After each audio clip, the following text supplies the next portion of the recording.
Pagkatapos nating may balita na yung ticket mga idol ay halos kalahati ang ibinagsak ngayon kumpara nung nakarang season. Ngayon, eto na, bumagsak na sa $29.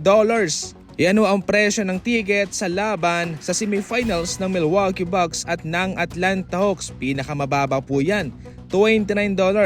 Samantalang yung sa Thunder naman semifinals ay nasa $39 at sa mismong NBA Cup Final $79 na lamang. Hindi rin naman maitatanggi na itong NBA ay naglalayon sana ng Golden State Warriors, Los Angeles Lakers, Phoenix Suns, Clippers o Celtics na mga kupunan na maglalaban dyan. Subalit hindi nga ho talaga umayon sa plano ng NBA ang naging resulta ng mga laban at kaya yan sa ngayon ang ating mapapanood na siyang umani naman ang samot-saring reaksyon sa mga NBA fans. Ayon mismo sa kanila, makabago raw sa ngayon ang mga kupunan na maglalaban at kaya excited din sila. Pero ayon naman sa iba, tila boring daw ang mga kupunan sa ngayon.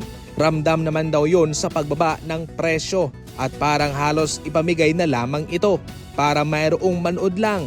Definitely hindi naman po pwedeng pataasan pa ng NBA ang mga tickets na yan. Halimbawa kung kanilang ipapaabot sa $200 dahil syempre wala nang manonood, wala nang pupunta sa arena.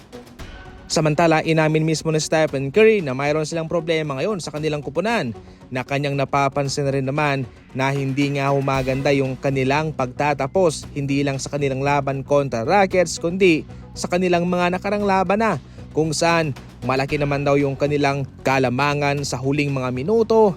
Pero sila'y nakakambak pa rin at natatalo. Ayon mismo kay Stephen Curry, ang kanilang problema sa ngayon ay yung pattern ng kanilang scoring drought sa mga ganyang minuto.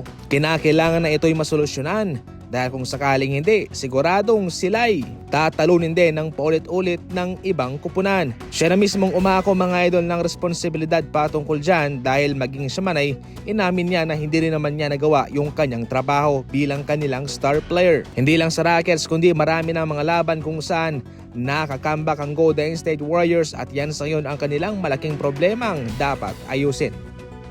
Road game ang kailangan ni Bronny James. Sa kanilang laban kontra Valley Suns, siya'y tumala ng 30 points, 3 rebounds, 11 out of 18 sa field, 3 out of 7 sa 3-point line mga idol sa loob yan ng 26 minutes. Marami sa ngayon ang nakapansin na tila komportable na itong si Bronny James sa mga laban. Kung sa mga home games, hirap siya. Ngayon sa road games, nagulat sila sapagkat kumamada siya ng 30 puntos. Ang isa kasi sa mga rason kung bakit nilimitahan ng Lakers ang kanyang paglalaro sa road games ay dahil siya'y salitan sa G League at sa mismong Lakers. Pero ngayon, sumugal na ang Lakers at kanilang pinapalaro na si Bronny James sa mga road games and so far, all goods naman ang naging resulta nito.